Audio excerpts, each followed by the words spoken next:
Welcome to സഫ്വെയർ future academy board booster series. നമ്മൾ discuss ചെയ്തുകൊണ്ടിരിക്കുന്നത് aldehydes, ketones and carboxylic acid എന്ന് പറയുന്ന ചാപ്റ്റർ ആണ്. കഴിഞ്ഞ ക്ലാസ്സിൽ നമ്മൾ അതിന്റെ ഫംഗ്ഷൻ ഗ്രൂപ്പിനെ പരിചയപ്പെട്ടു, പ്രിപ്പറേഷൻ പറഞ്ഞു, നോമൻക്ലേച്ചർ പറഞ്ഞു, കാർബോക്സിലിക് ആസിഡിന്റെ ആൽഡിഹൈഡിന്റെയും കീറ്റോണുകളുടെയും കോമൺ ആയിട്ടുള്ള മെത്തേഡ് ഓഫ് പ്രിപ്പറേഷൻ ആണ് പറഞ്ഞത്. ഇന്നത്തെ ക്ലാസ്സിൽ നമ്മൾ ഡിസ്കസ് ചെയ്യുന്നത് ആൽഡിഹൈഡ്സിനും കീറ്റോൺസിനും മാത്രമായിട്ടുള്ള പ്രിപ്പറേഷൻ, അതായത് ഒരു പർട്ടിക്കുലർ മെത്തേഡ് കൊണ്ട് ആൽഡിഹൈഡിനെ മാത്രമേ പ്രിപ്പയർ ചെയ്യാൻ പറ്റുള്ളൂ, അതുപോലെ ഒരു പർട്ടിക്കുലർ മെത്തേഡ് കൊണ്ട് കീറ്റോണുകളെ മാത്രമേ പ്രിപ്പയർ ചെയ്യാൻ സാധിക്കുള്ളൂ. അങ്ങനത്തെ കുറച്ച് റിയാക്ഷനുകളാണ് പരിചയപ്പെടുന്നത്. ഫ്രം പ്രിപ്പറേഷൻ ഓഫ് ആൽഡിഹൈഡ്സ്, ഏറ്റവും ആദ്യം ആൽഡിഹൈഡിന്റെ പ്രിപ്പറേഷൻ ആണ്. ഫസ്റ്റ് മെത്തേഡ് പ്രിപ്പറേഷൻ പറഞ്ഞിരിക്കുന്നത് ഫ്രം അസൈൽ ക്ലോറൈഡിൽ നിന്നാണ്, അതായത് ആസിഡ് ക്ലോറൈഡിൽ നിന്ന്. ആ റിയാക്ഷൻ ഒരു പേരുണ്ട്, റോസൻമൺ റിഡക്ഷൻ എന്നാണ്. വളരെ ഇമ്പോർട്ടന്റ് ആയിട്ട് ബോർഡ് എക്സാമിന് എപ്പോഴും തന്നെ ചോദിച്ച് കാണാറുള്ള ഒരു റിയാക്ഷൻ ആണിത്. Acyl chloride or acid chloride is hydrogenated over catalyst palladium on barium sulfate. This reaction is called a Rosenman reduction. Palladium in presence of barium sulfate, Rosenman reduction ആണ് ഇവിടെ നടത്തുന്നത്. അപ്പൊ എന്തായിട്ട് മാറുന്നു? റിഡക്ഷൻ എന്ന് പറയുമ്പോൾ ഹൈഡ്രജനെ ആഡ് ചെയ്യാം, അല്ലെങ്കിൽ ഓക്സിജനെ റിമൂവ് ചെയ്യാം. ഹൈഡ്രജനെ ആഡ് ചെയ്യുകയോ ഓക്സിജനെ റിമൂവ് ചെയ്യുകയോ ചെയ്യാം. റോസൻമൺ റിഡക്ഷനിൽ ആൽഡിഹൈഡിനെ അസൈൽ ക്ലോറൈഡിനെ അല്ലെങ്കിൽ ആസിഡ് ക്ലോറൈഡുകളെ palladium in presence of barium sulphate react ചെയ്യുമ്പോൾ എന്ത് കിട്ടുന്നു? നമുക്ക് ആൽഡിഹൈഡ് കിട്ടുന്നു. ഇനി രണ്ടാമത്തെ മെത്തേഡ് പ്രിപ്പറേഷൻ നോക്കൂ. From nitriles and esters. Nitriles and esters, nitriles എന്ന് പറഞ്ഞാൽ സയനൈഡുകളെയാണ് നൈട്രൈൽ എന്ന് വിളിക്കുന്നത്. എസ്റ്റർ നമുക്കറിയാം, കാർബോക്സിലിക് ആസിഡും ആൽക്കഹോളും ചേർന്ന് വാട്ടർ എലിമിനേഷൻ നടന്ന് കിട്ടുന്ന പ്രൊഡക്റ്റിനെയാണ് എസ്റ്റർ എന്ന് വിളിക്കുക. ഫ്രൂട്ടി സ്മെല്ലുള്ള പെർഫ്യൂം ഇൻഡസ്ട്രിയിലൊക്കെ ധാരാളം ഉപയോഗിക്കുന്ന കോമ്പൗണ്ടാണ് എസ്റ്റേഴ്സ്. അങ്ങനെ nitriles and esters. Nitriles are reduced to corresponding imine. അപ്പൊ നൈട്രൈലുകളെ റെഡ്യൂസ് ചെയ്താൽ ഏറ്റവും ആദ്യമായിട്ട് നമുക്ക് കിട്ടുന്ന കോമ്പൗണ്ട് ഇമീൻ ആണ്, അതായത് CH double bond NH with stannous chloride SnCl2 bar HCl. The presence of hydrochloric acid which on hydrolysis gives corresponding aldehyde. ഈ റിയാക്ഷനെ വിളിക്കുന്ന പേരാണ് സ്റ്റീഫൻ റിയാക്ഷൻ. ഓക്കെ, അപ്പൊ എന്താണ് പറഞ്ഞത്? നൈട്രൈൽസിന് റിഡക്ഷൻ നടത്തുന്നു SnCl2 bar HCl. അപ്പം ഇമീനുകളെ കിട്ടുന്നു. ഇമീനുകളെ എന്ത് ചെയ്യുന്നു? ഹൈഡ്രോളിസിസ് നടത്തിയാൽ ആൽഡിഹൈഡ് കിട്ടുന്നു. അപ്പൊ രണ്ട് മെത്തേഡ് പ്രിപ്പറേഷൻ പറഞ്ഞു ആൽഡിഹൈഡിന്റെ.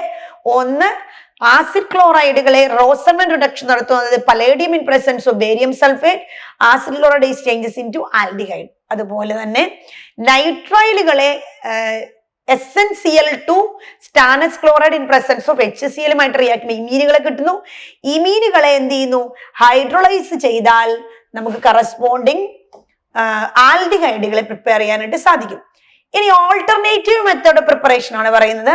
Alternatively nitriles are selectively reduced by diisobutyl aluminium hydride അല്ലെങ്കിൽ ഡൈബാലച്ച് to imines followed by hydrolysis to aldehydes. എന്താണ് പറഞ്ഞിരിക്കുന്നത്? ഓൾട്ടർനേറ്റീവ് മെത്തേഡ് ആണ്. റിയേജന്റ് മാത്രമേ മാറുന്നുള്ളൂ, ബാക്കി റിയാക്ടന്റും പ്രൊഡക്റ്റും സെയിം തന്നെയാണ്. Same thing. ഇതൊരു സയനൈഡ് ആണ്, അതായത് നൈട്രൈൽ ആണ്. അതിനെ ഡൈഐസോബ്യൂട്ടൈൽ അലുമിനിയം ഹൈഡ്രൈഡ് അല്ലെങ്കിൽ ഡൈബാലച്ച്, അതാണ് ALH IBU ട്വൈസ് എന്ന് എഴുതിയിരിക്കുന്നത്.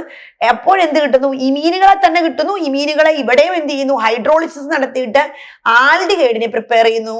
അതിന്റെ ഒരു എക്സാമ്പിൾ കൊടുത്തിരിക്കുന്നത് ശ്രദ്ധിക്കണം. സയനൈഡ് ഡബിൾ ബോണ്ട് ഉള്ള ഒരു കോമ്പൗണ്ട് ആണ് കൊടുത്തിരിക്കുന്ന നൈട്രൈല്. ഡൈഐസോബ്യൂട്ടൽ അലുമിനിയം റിയാക്ട് ചെയ്യുന്നു, ഡബിൾ ബോണ്ട് മാറുന്നില്ല. അതെന്ത് ചെയ്യുന്നു? സയനൈഡ് ഇമീനാക്കി മാറ്റുന്നു. ദെൻ ഹൈഡ്രോളിസ് ചെയ്തിട്ട് ആൽഡിഹൈഡ് ഉണ്ടാകുന്നു. ഇവിടെ നോക്കുക, ഇവിടെ നമ്മൾ എടുത്തിരിക്കുന്ന കോമ്പൗണ്ടിൽ ഡബിൾ ബോണ്ട് ഉണ്ടായിരുന്നു, അതിന്റെ പ്രൊഡക്റ്റിലും ഡബിൾ ബോണ്ട് തന്നെ വന്നിരിക്കുന്നു. അതിന്റെ അർത്ഥം ഡൈഐസോബ്യൂട്ടൈൽ അലുമിനിയം ഹൈഡ്രൈഡ്, അതായത് ഡൈബാലച്ച് എന്ന് പറയുന്ന റിയേജന്റ് ഡബിൾ ബോണ്ടിനെ അഫക്ട് ചെയ്യാതെ ഡബിൾ ബോണ്ടിനെ അഫക്ട് ചെയ്യാതെ it will selectively reduce function group only. Function ഗ്രൂപ്പിനെ മാത്രം റിയാക്ട് ചെയ്യിപ്പിച്ച് ഡബിൾ ബോണ്ടിനെ അഫക്ട് ചെയ്യാത്ത ഒരു റിയേജന്റ് ആണ് ഇത് ഡൈ ഐസോബ്യൂട്ടൈൽ അലുമിനിയം ഹൈഡ്രൈഡ് എന്ന് പറയുന്ന ഡൈബാലറ്റ്. അതുപോലെ തന്നെ നമുക്ക് എസ്റ്റേഴ്സിന്റെ കേസിലും അത് പറയാൻ സാധിക്കും. എസ്റ്റേഴ്സും ഇതുപോലെ കറസ്പോണ്ടിങ് ആൽഡിഹൈഡ് ആയിട്ട് മാറുന്നു വിത്ത് ദ ഹെൽപ്പ് ഓഫ് ഡൈബാലറ്റ്. നോക്കൂ, ഇത് എസ്റ്റർ ആണ്. സി ഡബിൾ ബോണ്ടോ ആർ ഡാഷ് ഗ്രൂപ്പ് ഉള്ളതാണ് എസ്റ്റർ. ഡൈബാലറ്റ് റിയാക്ട് ചെയ്യുന്നു, ഹൈഡ്രോളൈസ് ചെയ്തപ്പോ എന്തായിട്ട് മാറി? ആൽഡിഹൈഡ് ആയിട്ട് മാറുന്നു. വളരെ ഇമ്പോർട്ടന്റ് ആയ റിയാക്ഷനുകളാണ് ഡൈബാലറ്റിന്റെ ഒക്കെ പറഞ്ഞത് നമ്മള്. ഇനി അടുത്ത റിയാക്ഷൻ പറയുന്നത് ഹൈഡ്രോ കാർബണിൽ നിന്നും നമുക്ക് എന്തിനെ പ്രിപ്പയർ ചെയ്യാം? ആൽഡിഹൈഡിനെ പ്രിപ്പയർ ചെയ്യാം. ഏറ്റവും ആദ്യം അരോമാറ്റിക് ആൽഡിഹൈഡ്സ്, അതായത് ബെൻസാൽഡിഹൈഡ് അരോമാറ്റിക് ആൽഡിഹൈഡിലാണ് പ്രിപ്പയർ ചെയ്യുന്നത്. ആൽഡിഹൈഡിൽ നിന്നുമാണ് അരോമാറ്റിക് ആൽഡിഹൈഡുകളാണ് പ്രിപ്പയർ ചെയ്യുന്നത്. അരോമാറ്റിക് ഹൈഡ്രോ കാർബണിൽ നിന്നും അരോമാറ്റിക് ആൽഡിഹൈഡിനെ പ്രിപ്പയർ ചെയ്യുന്ന ആദ്യത്തെ മെത്തേഡാണ് കൊടുത്തിരിക്കുന്നത് by oxidation of methyl benzene.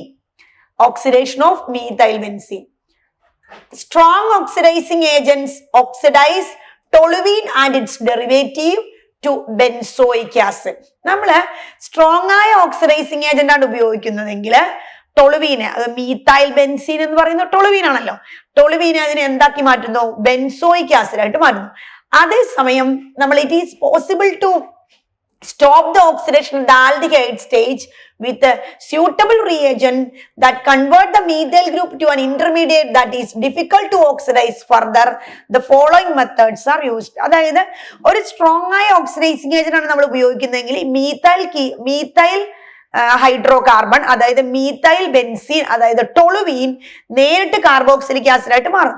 Four example, നമ്മൾ പൊട്ടാസ്യം പെർമാംഗനേറ്റിനൊക്കെ ഉപയോഗിച്ചിട്ടാണ് ടൊളുവീനെ ഓക്സിഡൈസ് ചെയ്യുന്നതെങ്കിൽ it will directly convert in to carboxylic acid, അതായത് ബെൻസോയിക് ആസിഡ്. അതേസമയം നമ്മൾ മൈൽഡായ ഓക്സിഡൈസിങ് ഏജന്റുകളാണ് ഉപയോഗിക്കുന്നതെങ്കിൽ നേരിട്ട് എന്തായിട്ട് മാറില്ല?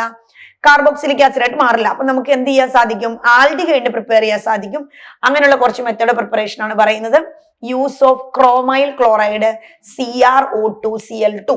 Chromyl chloride oxidises methyl group to a chromium complex. Chromyl chloride CrO2Cl2 methyl ബെൻസീനെ എന്താക്കി മാറ്റുന്നു? ഏറ്റവും ആദ്യം ഒരു ക്രോമിയം കോംപ്ലക്സ് ആക്കി മാറ്റുന്നു. അതിനെ പിന്നെ ഹൈഡ്രോളിസിസ് ചെയ്ത് എന്താക്കി മാറ്റുന്നു? ആൽഡിഹൈഡ് ആക്കി മാറ്റുന്നു. ഈ റിയാക്ഷനെ വിളിക്കുന്ന പേരാണ് ഇറ്റാഡ് റിയാക്ഷൻ. അപ്പൊ ക്രോമൈൽ ക്ലോറൈഡ് കൊണ്ട് നമ്മുടെ ടൊളുവീനെ റിയാക്ട് ചെയ്യിപ്പിച്ച് ഒരു ക്രോമിയം കോംപ്ലക്സ് ഉണ്ടാക്കുന്നു. അതിനുശേഷം അതിനെ ഹൈഡ്രോളൈസ് ചെയ്ത് നമുക്ക് ബെൻസാൽഡിഹൈഡ് പ്രിപ്പയർ ചെയ്യാം. ഈ റിയാക്ഷനെ വിളിക്കുന്ന പേരാണ് ഇറ്റാഡ് റിയാക്ഷൻ. ഇനി അതുപോലെ തന്നെ നമ്മൾ മീഥൈൽ ബെൻസീനിൽ നിന്ന് പ്രിപ്പയർ ചെയ്യുന്ന രണ്ടാമത്തതാണ് മീഥൈൽ ബെൻസീനിൽ നിന്നും ബെൻസാൽഡിഹൈഡ് പ്രിപ്പയർ ചെയ്യുന്ന രണ്ടാമത്തെ മെത്തേഡ് ഓഫ് പ്രിപ്പറേഷൻ ആണ് കൊടുത്തിരിക്കുന്നത്. Use of chromic oxide CrO3. അതൊരു മൈൽഡായ ഓക്സിഡൈസിങ് ഏജന്റ് ആണ്. Toluene or substituted toluene is converted to benzylidene diacetate on treating with chromic oxide in acetic anhydride. Chromic oxide acetic anhydride കൂടി react ചെയ്തിട്ട് ടൊളുവീനെ എന്താക്കി മാറ്റുന്നു? ഇതുപോലെ ഒരു കോംപ്ലക്സ് ആക്കി മാറ്റുന്നു. ആ കോംപ്ലക്സ് ഉള്ള ആ കോമ്പൗണ്ടിനെ നമ്മൾ ഹൈഡ്രോളൈസ് ചെയ്യുമ്പോൾ നമുക്ക് എന്ത് കിട്ടുന്നു? ബെൻസാൽഡിഹൈഡ് കിട്ടുന്നു. ഓക്കെ, അങ്ങനെ ക്രോമിക്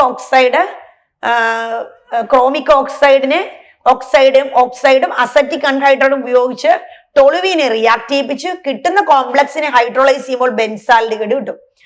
ഇനി മറ്റൊരു reaction by side chain chlorination followed by hydrolysis. Side chain chlorination of toluene gives benzal chloride. ഇത് ബെൻസാൽ ക്ലോറൈഡ് ആണ്.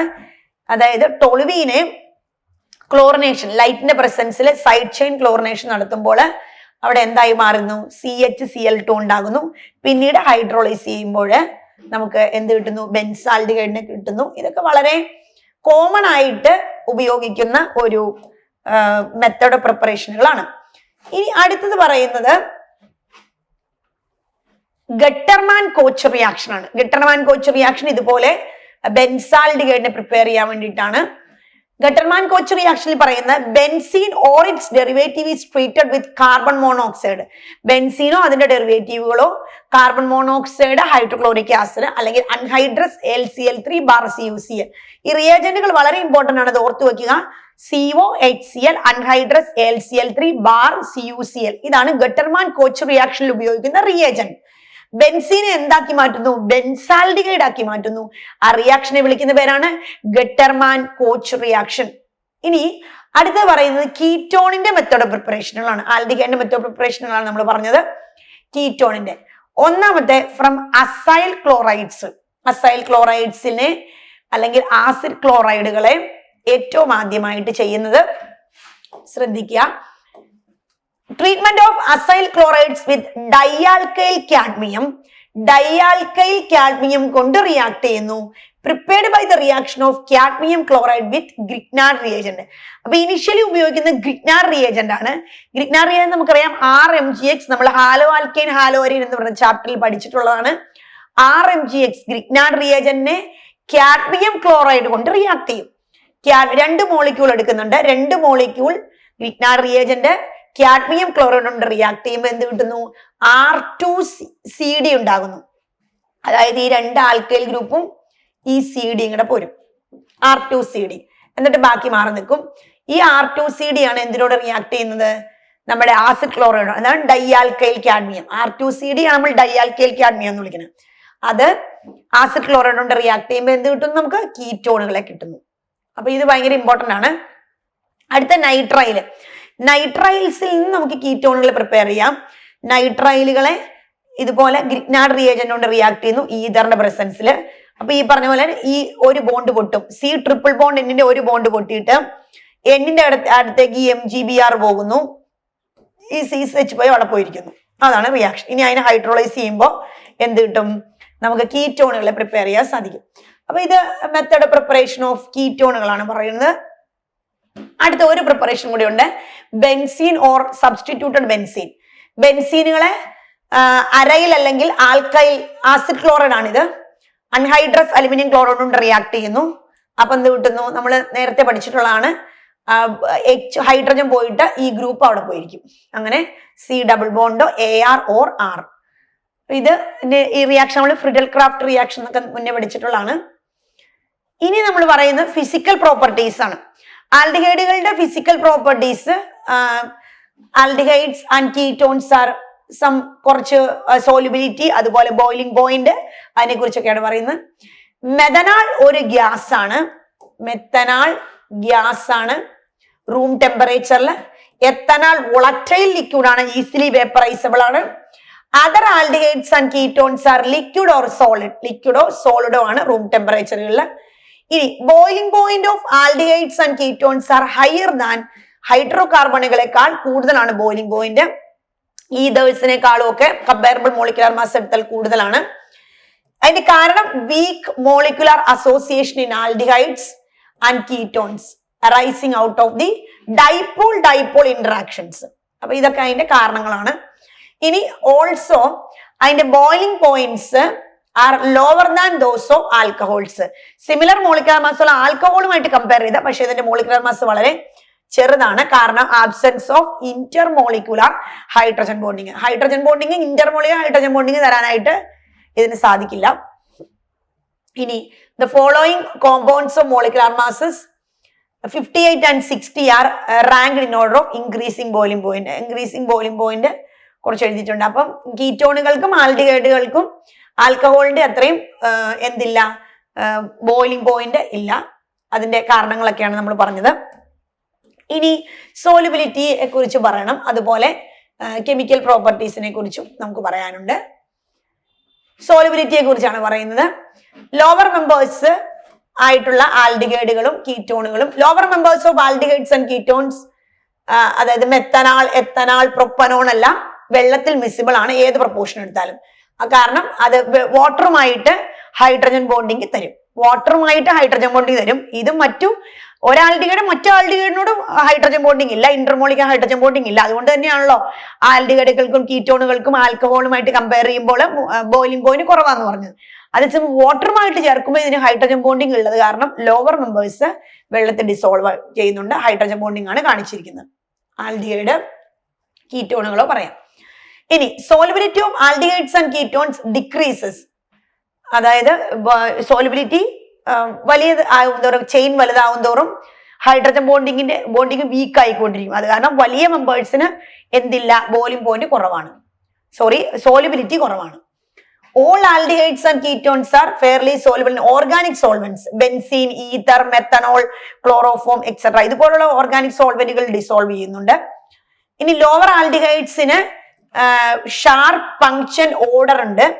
അതുപോലെ സൈസ് കൂടുന്തോറും അല്ലെങ്കിൽ മോളിക്കുലാർ വെയിറ്റ് ഇൻക്രീസ് ചെയ്യുന്തോറും ആ ഓർഡർ, ആ സ്മെല്ല് ലെസ് പങ്ക്ചന്റ് ആയി വരികയും കൂടുതൽ നല്ല സ്മെല്ലുള്ളതായിട്ട് മാറുകയും ചെയ്യുന്നു. ഹയർ ആയിട്ടുള്ള ആൽഡിഹൈഡുകളൊക്കെ പെർഫ്യൂം ഇൻഡസ്ട്രിയിൽ വരെ ഉപയോഗിക്കാറുണ്ട്. പെർഫ്യൂം ഇൻഡസ്ട്രികളിലും അതുപോലെ ഫ്ലേവറിംഗ് ഏജന്റ് ആയിട്ടൊക്കെ ഹയർ ആയിട്ടുള്ള ആൽഡിഹൈഡുകൾ ഉപയോഗിക്കുന്നു. കാരണം അതിന്റെ മോളിക്കുലാർ വെയിറ്റ് കൂടുന്നവരും അതിന്റെ പങ്ക്ചന്റ് സ്മെല്ല് കുറഞ്ഞു വരും. ഇനി നമുക്ക് പറയുന്നത് കെമിക്കൽ പ്രോപ്പർട്ടിയാണ്. കെമിക്കൽ പ്രോപ്പർട്ടി വളരെ ധാരാളം റിയാക്ഷനും ഉണ്ട് കെമിക്കൽ പ്രോപ്പർട്ടിക്ക്. പക്ഷെ എല്ലാം നമുക്ക് ഈ ക്ലാസ്സിൽ ഡിസ്കസ് ചെയ്യാൻ സാധിക്കില്ല. അതുകൊണ്ട് പകുതി കെമിക്കൽ പ്രോപ്പർട്ടി നമുക്ക് ഈ ക്ലാസ്സിലും ബാക്കിയുള്ളവ നമുക്ക് അടുത്ത ക്ലാസ്സിലും ഡിസ്കസ് ചെയ്യാം. അപ്പൊ ഏറ്റവും ആദ്യം 2-3 കെമിക്കൽ പ്രോപ്പർട്ടി നമുക്ക് ഡിസ്കസ് ചെയ്യാം. Chemical reactions of aldehydes and ketones. First one, nucleophilic addition reaction. Nucleophile എന്താണെന്നും ന്യൂക്ലിയോഫിലിക് സബ്സ്റ്റിറ്റ്യൂഷൻ റിയാക്ഷൻ എന്താണെന്നും എല്ലാം നമ്മൾ ഹാലോഅൽക്കീൻ വളരെ ഡീറ്റെയിൽ ആയിട്ട് പഠിച്ചു കഴിഞ്ഞാണ്. SN1 SN2 മെക്കാനിസം, അതിന്റെ സ്റ്റീരിയോ കെമിസ്ട്രി എല്ലാം പഠിച്ചിട്ടുള്ളതാണ്. അപ്പൊ ഇത് പറയുന്ന ന്യൂക്ലിയോഫിലിക് അഡീഷൻ റിയാക്ഷൻ ആണ്. അപ്പൊ നമ്മൾ C ഡബിൾ ബോണ്ടോ ഗ്രൂപ്പിന്റെ അല്ലെങ്കിൽ C ഡബിൾ ബോണ്ടോ എന്ന് പറയുന്ന കോമ്പൗണ്ടിന്റെ നേച്ചർ പഠിച്ചപ്പോൾ പറഞ്ഞതാണ് കാർബൺ അവിടെ sp2 ഹൈബ്രിഡൈസേഷൻ ആണെന്നും ഓക്സിജൻ കാർബണിനേക്കാൾ ഇലക്ട്രോനെഗറ്റിവിറ്റി കൂടിയതാണെന്നും അതുകൊണ്ട് തന്നെ ഓക്സിജൻ തന്നിലേക്ക് ഇലക്ട്രോണിനെ വലിക്കുമെന്നും ഓക്സിജൻ മോർ പോളാറായി നിൽക്കുന്നതിനാൽ ഓക്സിജന് ന്യൂക്ലിയോഫിലിസിറ്റി ഉണ്ടെന്നും കാർബണിന് ഇലക്ട്രോഫിലിസിറ്റി ഉണ്ടെന്നും നമ്മൾ പറഞ്ഞതാണ്. അതുകൊണ്ട് തന്നെയാണ് ഇത് എന്തിൽ പാർട്ടിസിപ്പേറ്റ് ചെയ്യുന്നത്, ന്യൂക്ലിയോഫിലിക് അഡീഷൻ റിയാക്ഷനുകളിൽ പാർട്ടിസിപ്പേറ്റ് ചെയ്യുന്നത്. On the attack of a nucleophile on the carbon, the hybridization changes from sp2 to sp3. അത് അറ്റാക്ക് ചെയ്ത് അഡീഷൻ റിയാക്ഷൻ നടക്കുകയാണല്ലോ. അഡീഷൻ റിയാക്ഷൻ നടക്കുമ്പോൾ ബോണ്ട് ക്ലീവ് ചെയ്യുന്നു. ബോണ്ട് ക്ലീവ് ചെയ്തിട്ട് വരുന്ന ഗ്രൂപ്പ് അവിടെ സബ്സ്റ്റിറ്റ്യൂട്ടഡ് ആകുന്നു അല്ലെങ്കിൽ ആഡ് ആകുന്നു. അതുകൊണ്ട് തന്നെ അഡീഷൻ റിയാക്ഷൻ ആണ്, ആഡ് ആകുന്നു. അതുകൊണ്ട് തന്നെ sp2 എന്ന് പറയുന്ന ഹൈബ്രിഡ് സ്റ്റേറ്റ് ചേഞ്ച് ചെയ്ത് sp3 എന്ന് പറയുന്ന സ്റ്റേറ്റിലേക്ക് മാറുന്നുണ്ട്. ഒരു ന്യൂക്ലിയോഫൈൽ അറ്റാക്ക് ചെയ്യുന്നു. ഇവിടെ കാണിച്ചിരിക്കുന്ന നമുക്ക് ഓൾറെഡി അറിയാം, പാർഷ്യൽ പോസിറ്റീവ് പാർഷ്യൽ നെഗറ്റീവ് വരുന്നു. ന്യൂക്ലിയോഫൈൽ അറ്റാച്ച് ചെയ്യുന്നു.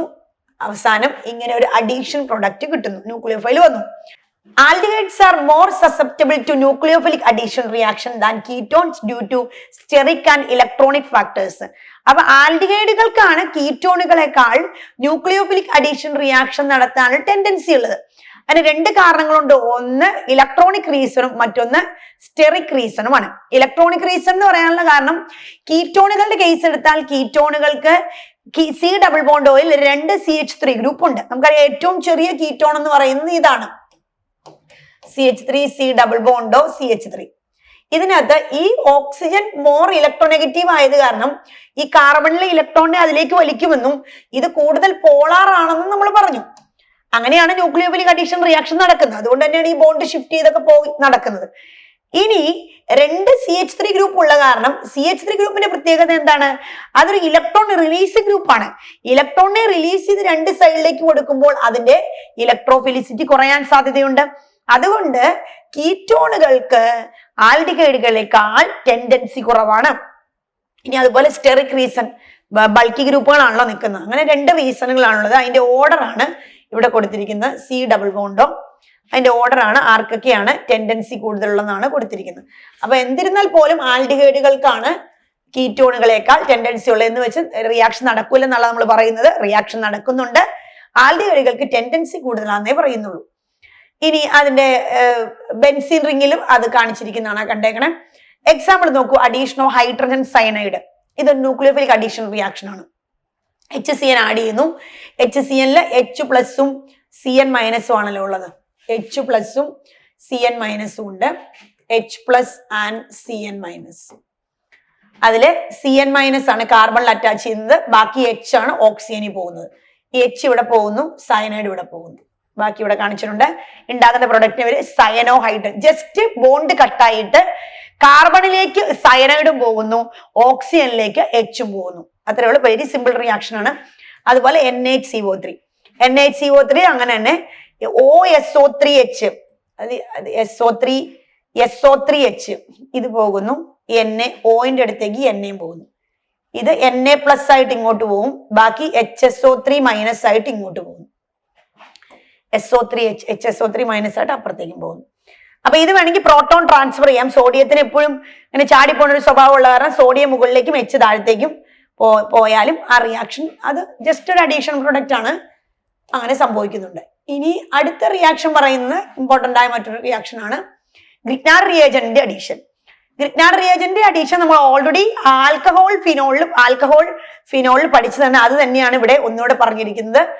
ഫോർമാൽഡിഹൈഡിന് ഗ്രിഗ്നാർഡ് റിയേജന്റ് റിയാക്ട് ചെയ്ത പ്രൈമറി ആൽക്കഹോളും അസറ്റാൽഡിഹൈഡിന് ഗ്രിഗ്നാർഡ് റിയേജന്റ് റിയാക്ട് ചെയ്താൽ സെക്കൻഡറി ആൽക്കഹോളും, കീറ്റോണുകളെ ആണെങ്കിൽ ടെർഷ്യറി ആൽക്കഹോൾ. നമ്മൾ അത് ഓൾറെഡി കഴിഞ്ഞ ചാപ്റ്ററിൽ ഡിസ്കസ് ചെയ്തായിരുന്നു, ഒന്നുകൂടെ അതിനെക്കുറിച്ച് പറയുന്നില്ല. അപ്പൊ ഞാൻ ഓൾറെഡി പറഞ്ഞു കെമിക്കൽ പ്രോപ്പർട്ടി എന്ന് പറയുന്നത് വളരെ വാസ്റ്റ് ആണ്, അതുകൊണ്ട് തന്നെ 3 റിയാക്ഷൻ മാത്രമേ ഇന്ന് ഡിസ്കസ് ചെയ്യുന്നുള്ളൂ. അടുത്ത ക്ലാസ്സിൽ നമുക്ക് ബാക്കി അതിന്റെ റിയാക്ഷൻ ഡിസ്കസ് ചെയ്യാം. അപ്പൊ ഇന്നത്തെ ക്ലാസ്സിൽ നമ്മൾ പ്രിപ്പറേഷൻ ആൽഡിഹൈഡിന്റെയും കീറ്റോണിന്റെയും എക്സ്ക്ലൂസീവ് മെത്തേഡ് ഓഫ് പ്രിപ്പറേഷൻ പറഞ്ഞു, പിന്നെ ഫിസിക്കൽ പ്രോപ്പർട്ടിയും കെമിക്കൽ പ്രോപ്പർട്ടി 3 റിയാക്ഷനെ പറഞ്ഞുള്ളൂ. ബാക്കി നമുക്ക് അടുത്ത ക്ലാസ്സിൽ ഡിസ്കസ് ചെയ്യാം. Thank U.